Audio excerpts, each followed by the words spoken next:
Why should you reverse engineer your competitors' videos?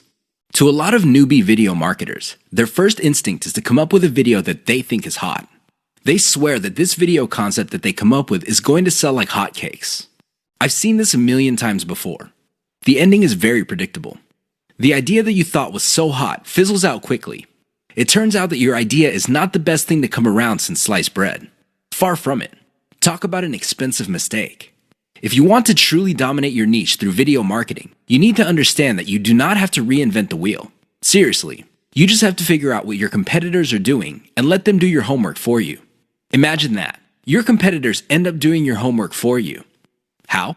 Pay attention to what they're doing. They're doing it for a reason. They produce videos that fall within a narrow range of topics for a reason.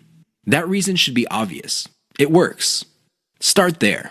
If you're looking for the top reason why you should just reverse engineer your competitors' videos instead of coming up with something absolutely new, it is this. It gives you a head start. The second reason is you get to build on their strengths and improve on their weaknesses. Usually, being the last person to the game is a big disadvantage. But when it comes to video marketing, it's actually a big advantage. The guys who started before you, they got out of the gate and they stumbled. And they stumbled again. And they stumbled some more. You can learn from their bad experiments and their failed video projects. You get to cherry pick from their successful videos to come up with your own video marketing success. Best of all, you can pick apart their areas for improvement and come up with ways to beat them at their own game. Do you see how this works? Don't beat yourself up over the fact that you're late to the party.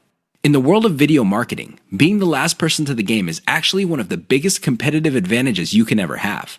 You just have to know what to do. That's the bottom line. Reverse engineer your competitors' videos and figure out the industry standard. Once you have a clear idea of what the standard is, develop your own brand. Of course, coming up with a successful brand is not going to happen overnight.